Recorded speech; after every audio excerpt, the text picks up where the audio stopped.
Hey everyone, Dr. Tim and Hillary for another Dr. Tim's Aquatics podcast. How you doing this morning, Hillary? I'm doing good. A little slow moving. I'm just on finishing my first cup of coffee, so I still feel half asleep. So, French press? Not quite. Not Not quite. quite. Did you hit a certain restaurant in Seattle this past weekend, or have you been to Seattle? That's this upcoming weekend. Okay. I'm ready. Have fun. And we'll both be at Reef Stock here in a couple of weeks. Yes. I don't even think it's a couple of weeks. I think it's like a week and a half. Great. Yeah. Let's say a couple of weeks. I don't have time for a week and a half. Yeah, it's crazy. Yeah. I saw some photos online of them. I don't know what the official thing is that they're doing with the Reef Builder Studio, but it looks like a whole bunch of it has been broken down. I know they're fragging a lot of the corals that used to be jakes, but it's wild looking. It doesn't look the same at all as it was when I got to visit last year. So be interested to see how things are. Yeah, it'll be interesting. Mm-hmm. And the couple of times I've been, it's snowed. Yeah. Yes, it was snowing.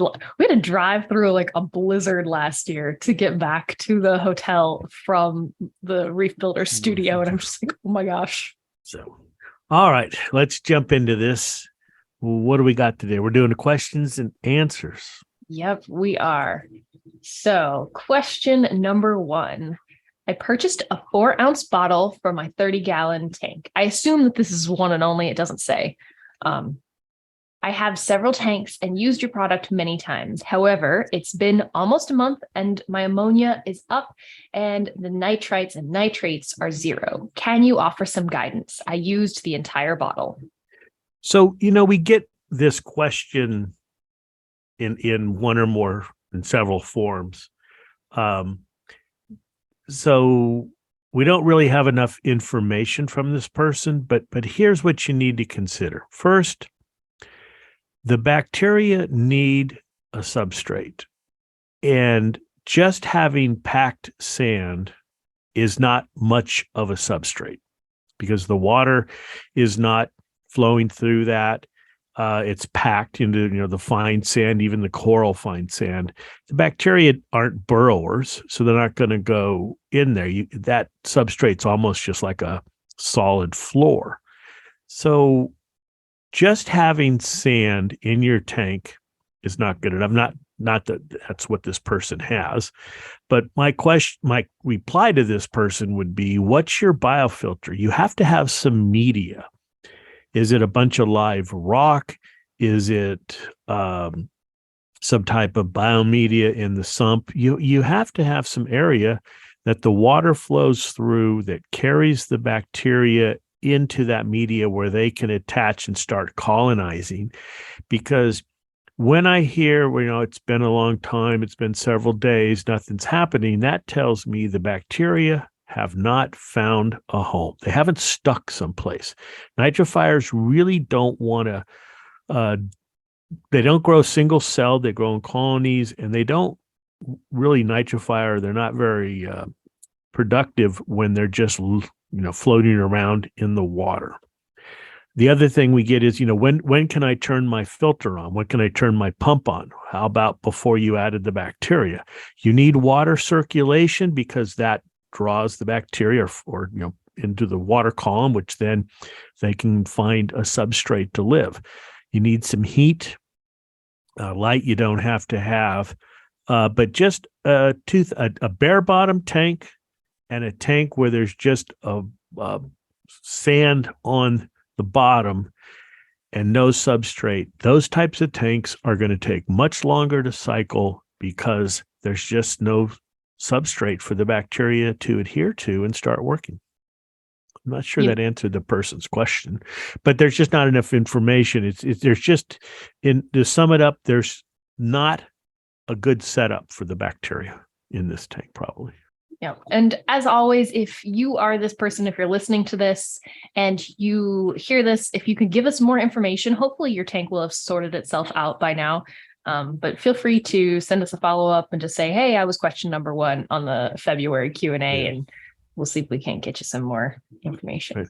And to jump in there, because I don't know if it's because there's a lot of it was a full moon last week or something, but some of the questions that I get, people get upset because I reply to their question with lots of questions. But if you just email us, email me and say, I use the one and only and my tank's not cycling, what's going on?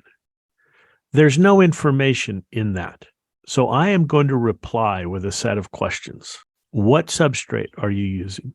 What is your biomedia?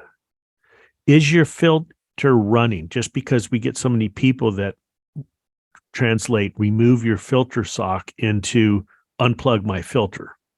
I don't know how that works, but that's what we get.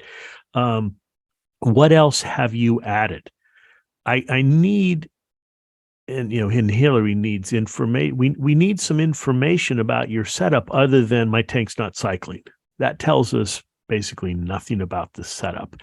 When we need to know about the setup, because the bacteria, as I basically beat to death in the last 5 minutes, need a place. They need a home. They need to stick somewhere, and you've got to provide that. I feel like I could make a cartoon out of that. Bacteria need a home.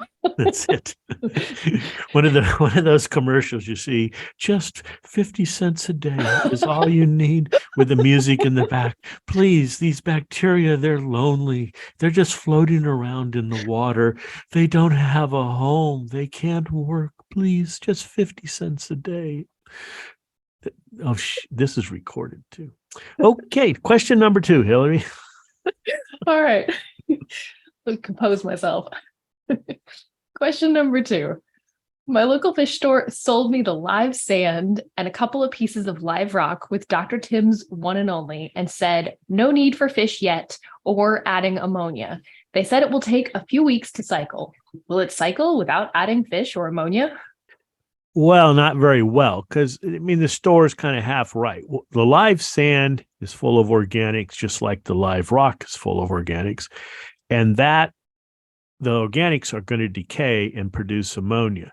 The issue is that you don't really know how much ammonia they're going to produce, and it's not going to be very fast. So I don't really call that cycling. You really do need to add a little bit of ammonia or some fish to that setup. But what I would do is go home, set up the tank, run it for 48 hours. The water will, especially with the live sand, may get cloudy. Let all that clear up. There may be some measurable ammonia there. Let that disappear because you've added the one and only.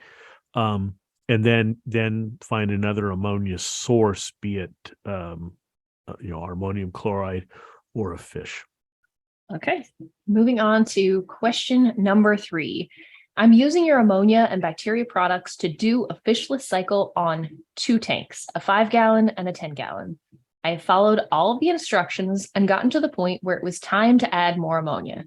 However, once I add more ammonia, taking into consideration the water amount that is not the same in each tank, the nitrite levels seem to spike really high the next day. Do I wait to see the nitrites go down or do a water change?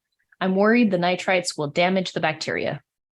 Well, if you have followed the directions and added a maximum of 4 drops of our ammonia per gallon, then the nitrite should not spike into levels that set back the filter. And what is happening most likely is that this person is using a nitrite test kit that measures the nitrite ion. The units are the nitrite ion instead of nitrite nitrogen.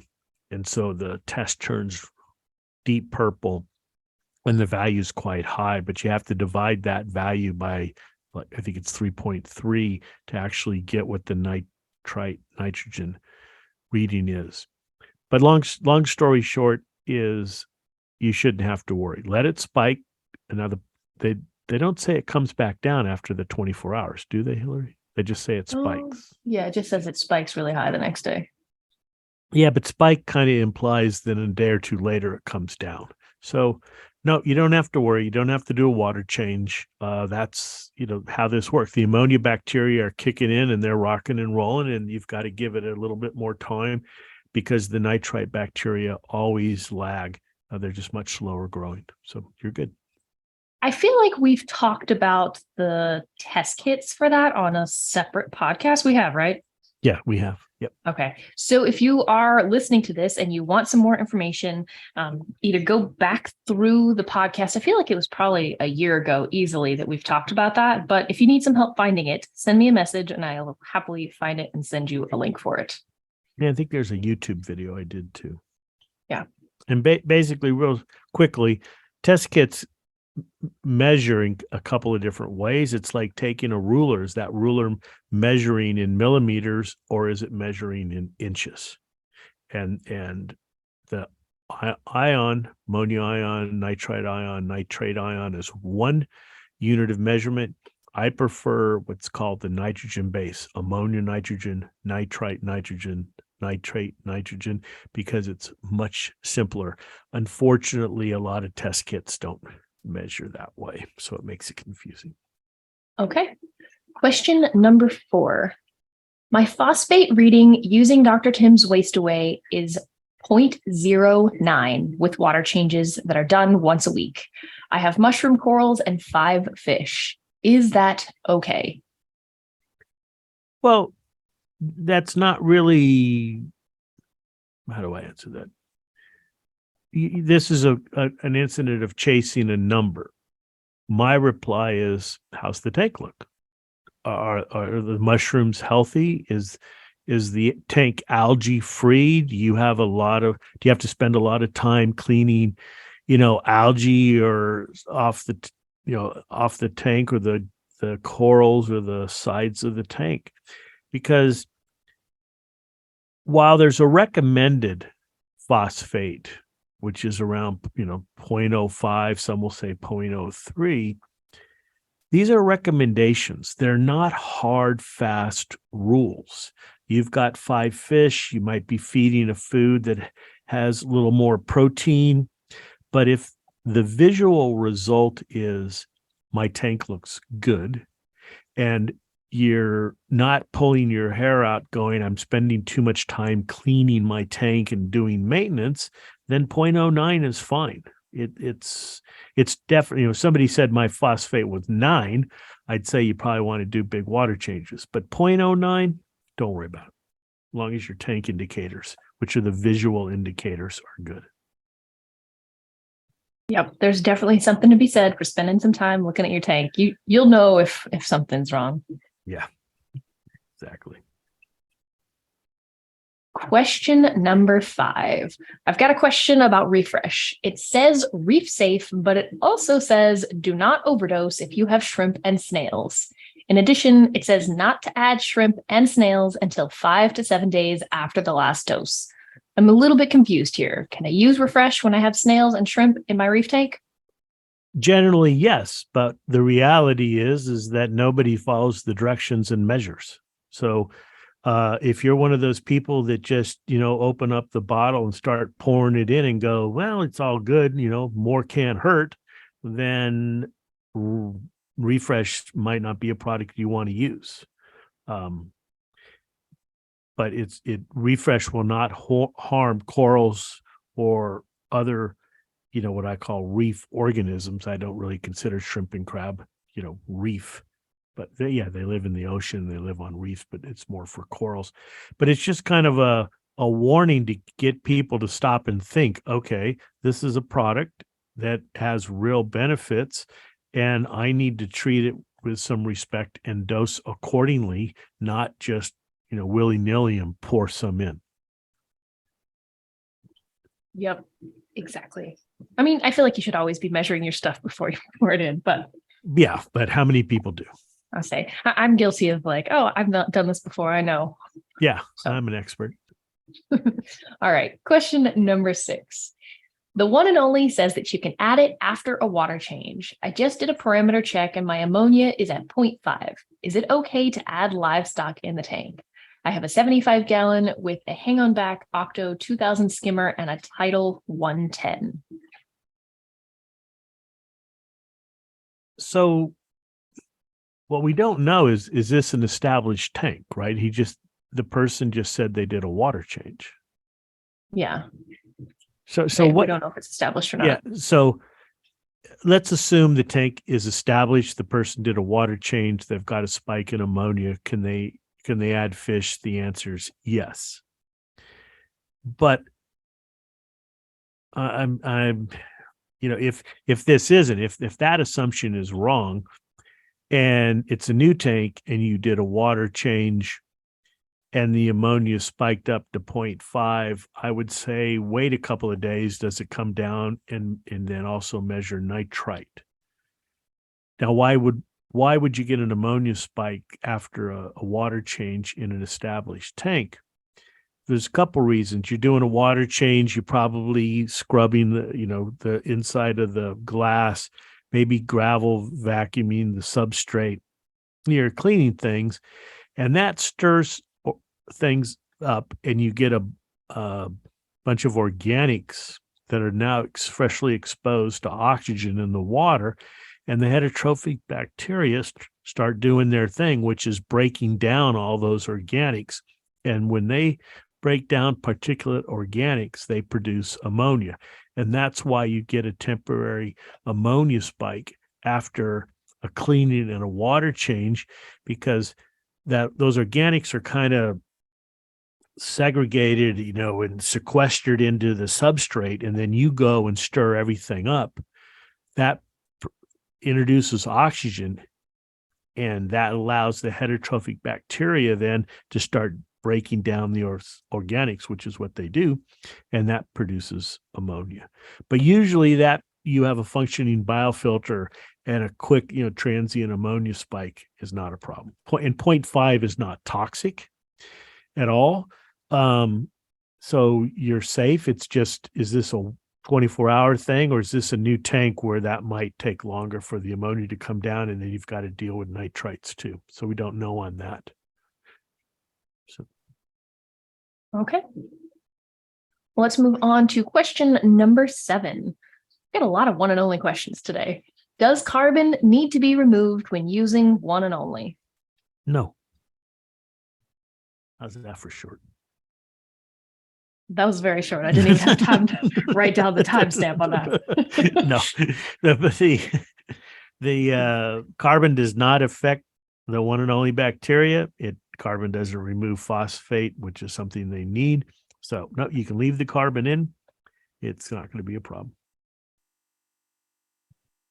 Okay, so this next question, I'm going to read you the question. There's a lot of additional information on here. So I've got things like equipment, I've got calcium and magnesium and all sorts of readings. So if you need them, I will give it to you as you need it. All right, fire away. All right. Will I need to use biopellets after the refresh and waste away treatment? I have a very small cyanocarpet at the back of the tank, along with bubble algae, dinos, and hair algae. There's small amounts of each throughout the rockwork. And I will say that there is a skimmer running 24/7, a UV light, and then it gives details about the rest of the tank. You know what? I'm going to put the details in the chat for you. So if you're a longtime listener, you will know that where I'm going to go with this. Basically, this person has everything, the skimmer, the UV, ChemiPure, all this stuff that is making the water too clean. They're unintentionally eliminating the bacteria from the water column, which is why they're getting the Cyno and the Dino and a little bit of everything. So the original question was, do they need biopellets? And the answer is, if you will not put your skimmer on a timer, if you will not get rid of or turn off the UV, then yes, I would set up biopellets because that's an area where you can grow bacteria that will help control your nitrates and phosphates, which doesn't seem to be any information on that. They give us a lot of other stuff. I'm reading what Hillary just posted. But you're eliminating all the bacteria in the water column that can fight the cyno and the dino. So if you set up a biopellet reactor, you're going to be growing the bacteria you need there on the pellets, on the pearls, and that would take the place of the bacteria that you've eliminated in the water column. So in this instance, I would say, yes, set that up. All right. Ooh, we got another refresh waste away question. Number 9. I started using refresh and waste away on all 3 of my tanks. I've got a 100-gallon mixed reef, a 130-gallon, a 20-gallon bare bottom tank a couple months back. It's been on a maintenance schedule of weekly dosing, alternating doses of refresh and waste away. It appears I'm experiencing a bacterial bloom in the 20-gallon. I do not run a skimmer or a UV. I feed phyto every other day and have done regular water changes every 10 to 14 days. Can you help me troubleshoot? Okay, so the issue is the 20-gallon tank and it's cloudy? Let's see. It says that, yeah, cloudy, a bacterial bloom on the 20-gallon tank. That is of the 3, it says it's a bare bottom tank. Right. So there's no substrate to trap organics. They don't have a UV or a skimmer on that tank. So my question would be, what have they added to that tank besides the waste away or the refresh? Because something has to be feeding the bacteria to get a bacterial bloom. They said they're feeding phyto, and that's the only other thing they say that they've added. Yeah, I think if we question this person, we might find they're adding something else. Because when you say feeding phyto, I assume they're straining it and they're just not shaking up the bottle and pouring the whole thing in there. Nobody does that, do they, Hillary? I mean, I'm thinking about like the reef nutrition phyto, where I kind of just like shake the bottle and put drops in. Put drops in. Yeah. Maybe they're overfeeding the phyto. Because so here's my thinking process, everyone, is cloudy water. Okay, let's assume it's a bacterial bloom. Go with that. To have a bacterial bloom, you have to have nutrients, phosphates and nitrates and stuff like that. So where are they coming from? And if they're only feeding phyto, that has to be the source. And maybe they're overfeeding, I guess. This is a hard one because normally what would happen is the cloudy water would disappear after a couple of days because the bacteria use all the nutrients and then the culture crashes. I really just don't have enough information to make a real good yes, but I think it would be cut back on the feeding of the phyto. Yep.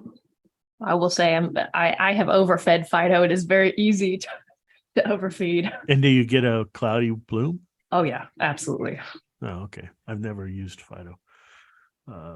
Not like this. So I mean, yeah. at least like the reef nutrition stuff, a little goes a long way. It's very concentrated. So like you don't need a lot and it's easy to like, oh, hey, I'm just going to put a couple more drops in. Next thing you know. Yeah. Or just pour it in. Fish are hungry. Yeah. Right. Yeah. The corals are hungry. Yeah. So I think cut back on the feeding of the phyto. Okay. Let's see. Question number 10. I have some one and only on the way. I was planning on just helping my nano cycle with Dr. Tim's ocean, direct sand, and agriculture and rock. I'm not sure about that. I still need to add the ammonia concentrate. I don't want to lock up my cycle. I'm not trying to cycle and hurry. I'm looking for a very good bacteria to start my biome. I see people online using live sand and base rock, and they were following the step-by-step process listed on the box. Any guidance you have would be greatly appreciated. So, you add all these things. You once you add the nitrifiers, you have to have an ammonia source. The live sand, they said they're using ocean direct sand. I'm not sure what's in that, but I can, if it's got organics, doesn't mean it has a wide variety of bacteria, but it has organics. You want to add the one and only, and then you want to start feeding that some ammonia or put a fish in there. You've got to have some ammonia source to get this process going. So even if you're not in a hurry, just add less ammonia, 1 drop per gallon, but you have to have some type of ammonia source. Okay. Yeah. And let's go down a little rabbit hole for a second, Hillary. Oh boy. Because I hear this a lot where everybody's going to play biome creator. It used to be I wanted a fish tank to have, for all these different fish. Now people want to add all these different bacteria. You should be excited about that. Yeah, but they're not adding our bacteria. And I want to be honest. Just because you add bacteria to an aquarium doesn't mean that you're increasing the diversity of bacteria, because it doesn't guarantee those bacteria are going to live in that environment and reproduce and become established. And you're also making an assumption that the product you're adding has this wide diversity of bacteria, and I can promise you that is a misassumption. So what you're doing, especially if you add a bunch of things in the beginning, most all bacterial products are heterotrophic versus autotrophic. The nitrifiers are autotrophic. Our one and only, is it 100% pure nitrifiers? No, that's pretty impossible, but it's a good 50, 60, 70% nitrifiers. And when you start adding the one and only, and then say, I'm going to add a little bit of this and a little bit of that at the same time, those, this and that, those products compete for the micronutrients that are in the system. And all you're going to do is take longer to establish, because the heterotrophic bacteria in all these other products grows much faster than the nitrifiers. So they get a head start. They take the iron, the phosphate that's in the system, and the nitrifiers are left for the leftovers, of which there aren't any. And then your cycle takes longer and longer. So again, it's unintentional. It makes sense that all these bacterial products, I'll add them all at the same time, and I'll get this biome diversified. That's not going to happen. And the other misconception, and it's basic ecology, is that the system goes from not diverse to very diverse. And that's not how nature works. Think about a redwood forest. What's it full of? Redwood trees. Or a pine forest. It's full of pine trees. Or the grasslands out in middle America. The community, it's an old concept, but it's a true concept. You have the early colonizers that are replaced by the climax species. The system, all ecological systems tend to go towards less diversity, not more diversity. And the only way you can create more diversity is have a disturbance, a fire. You're up in the Southern California mountains, and it's all pine trees. A fire whips through there and the pine trees are dead. What's going to happen? You're going to have these other things colonize, and over time, though, they will be replaced once again by the pine trees.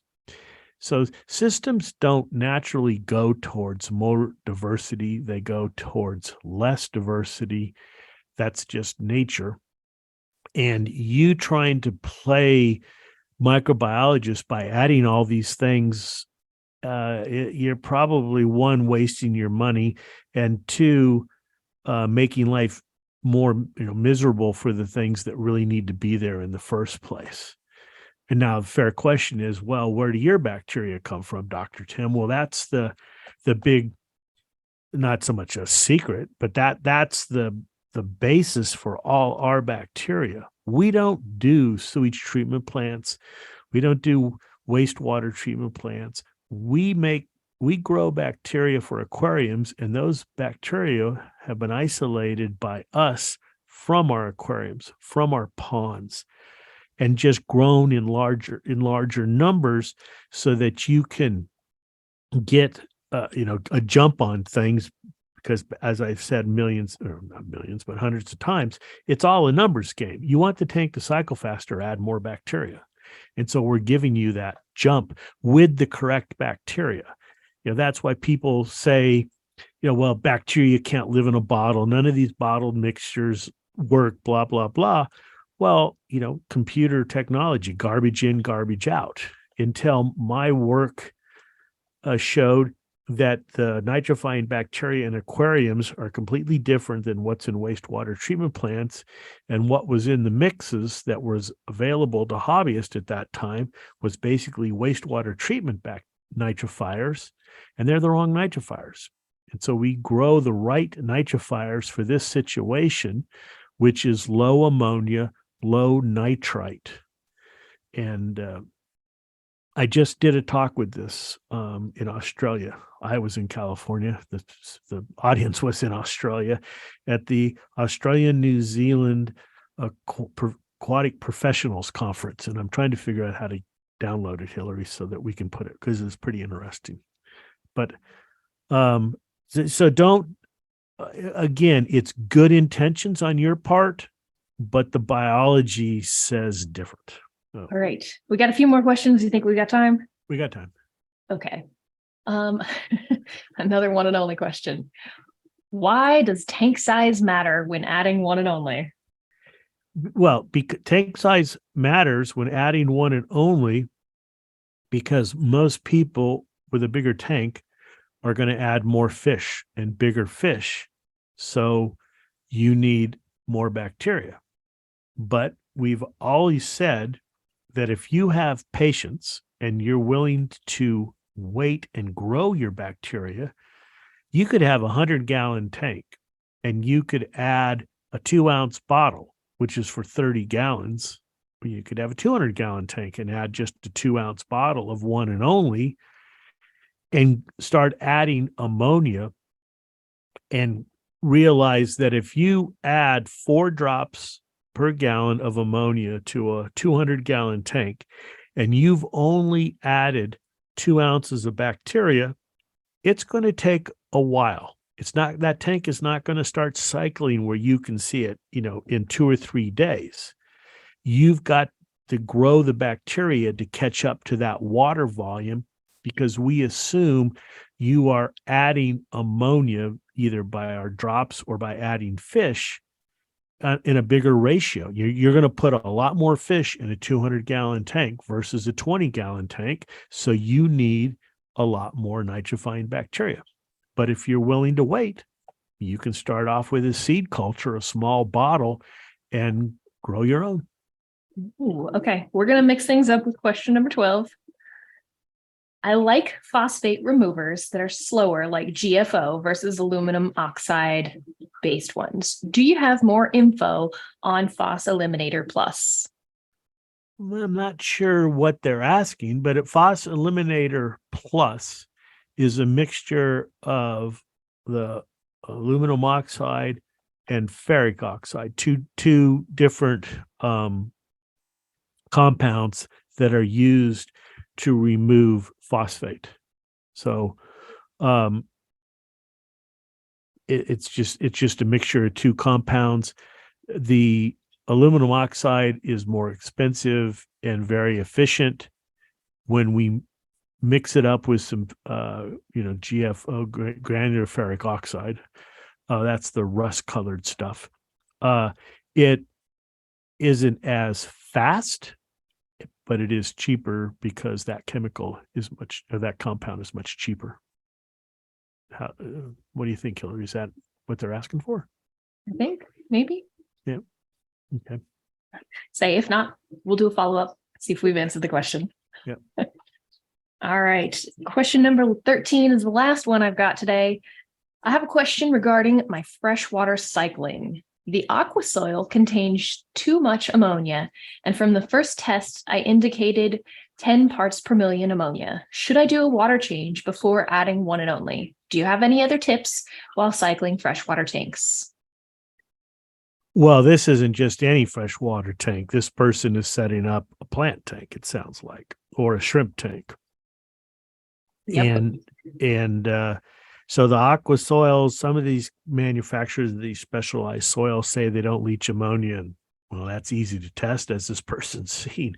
The other problem is that usually the water is quite soft, meaning it doesn't have a lot of calcium and magnesium, and the pH is low. So this is an absolutely horrible environment for nitrifiers.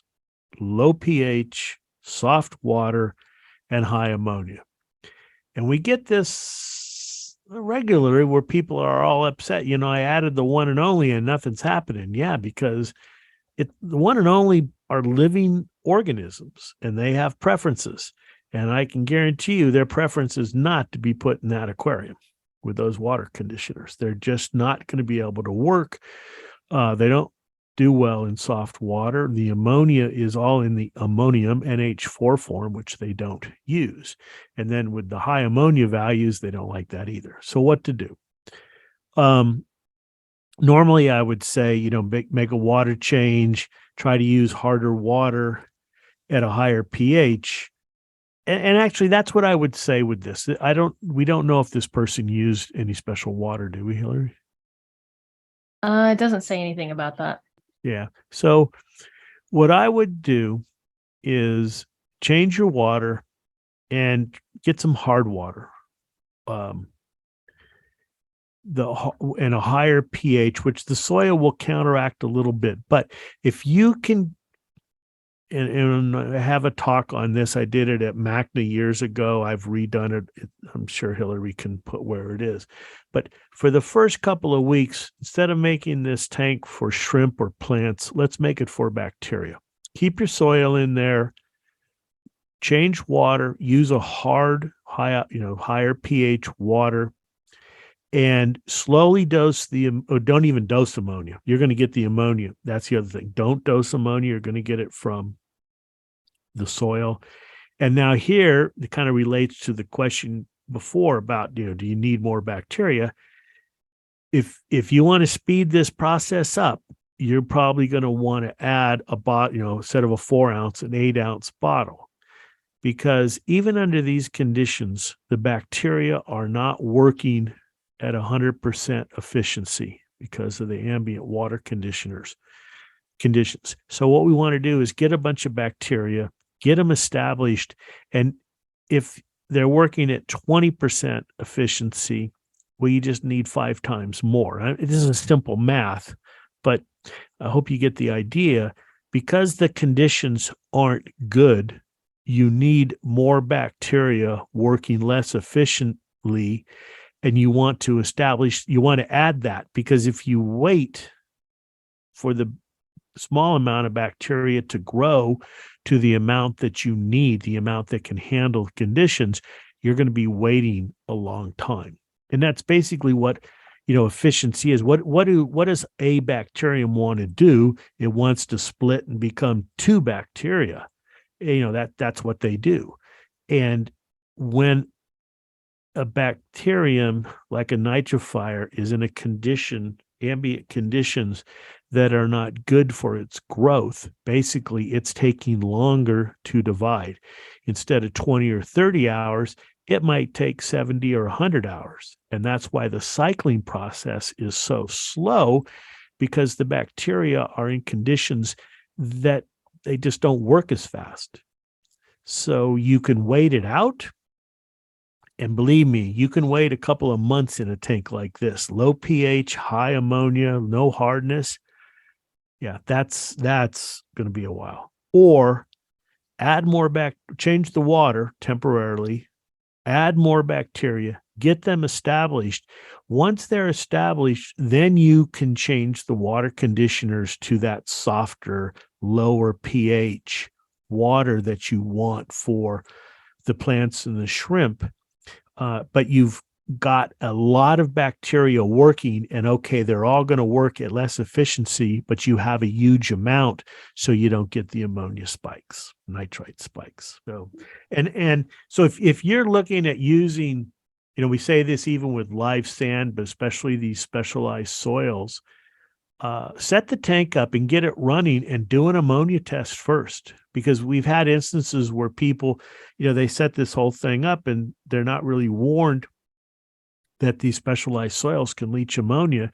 And I'm just setting up a new tank. It's fresh, new water. It's got no ammonia in it. So I'm going to add ammonia drops. Well, now they've added ammonia drops and they've got the ammonia coming from the soil, and it is just skyrocketing. And another little aside, when your ammonia or any parameter that you're measuring, ammonia and nitrite, but especially ammonia, when it is super high, you're going to get a false negative on your test kit. Now, what do I mean by that?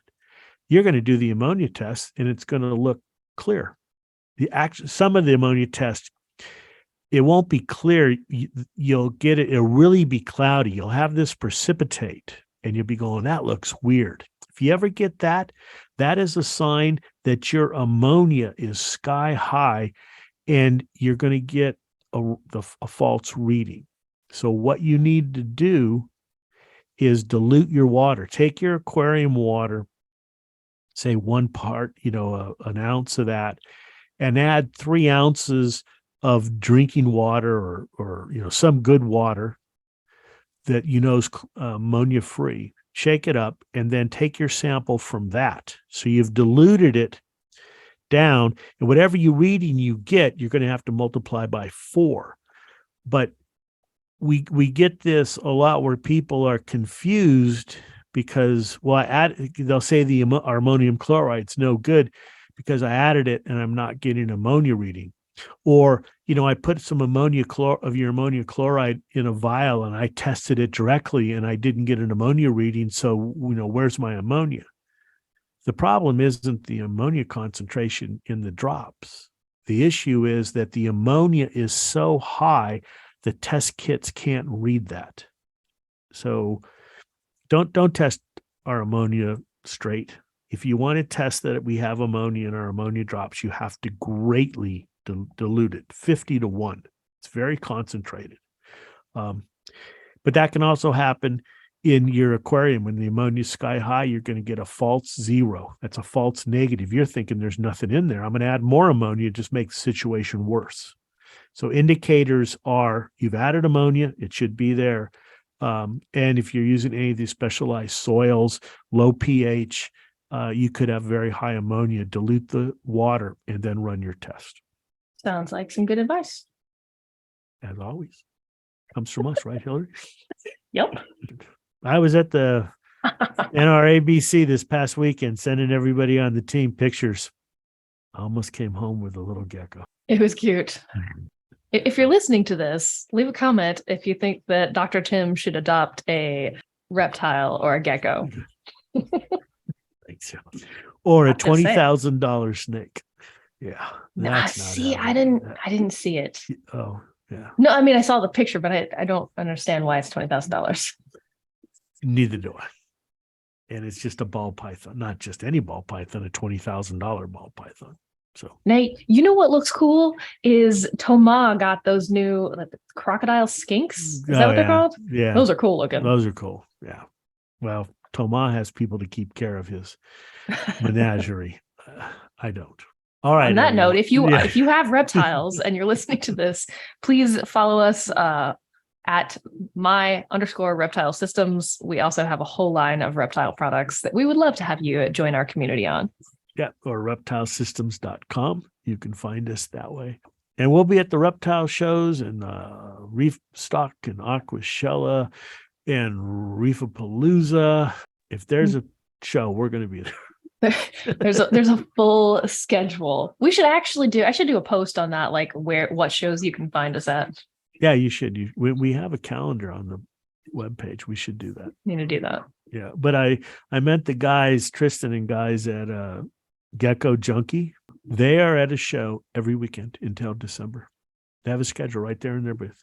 That is nuts. Weekend at some show. I like going to shows, but that's a bit much. Yeah, living in a trailer and a camper's. Living in a trailer and camper with all of your critters, I'm sure. Yeah. And on that note, have aquarium will travel. All right, everyone. This has been Dr. Tim and his partner Hillary. She's part of this. So you are, yeah. Check out Hillary with her Facebook Live, right? On Saturdays or Sundays down at the Instagrams. marina. Instagrams, yep. Yeah. Instagram. You can see Hillary freezing out by the water in Washington.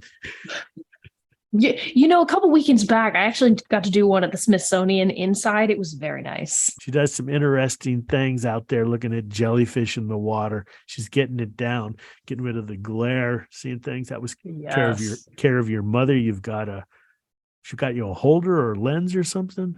Case. Fancy little case. It's like a little pocket you slide it into. You can still hear. Stick the whole thing in the water. Hopefully that floats. Like my boat keys are tied. Oh, it doesn't. All right, you got to get a little bobber in case you drop it in. You'll know where it is. Yep. All right, everyone. Thank you very much for listening. We do appreciate it. Hope to see you at one of the shows. Hillary will post a schedule. We usually have some giveaways and things like that, some swag. And we do love talking to people in person, one-on-one, and answering their questions and things like that. It's part of why we're here. So this is Dr. Tim and Hillary with another session of the Dr. Tim's Aquatics podcast. Thanks, everyone.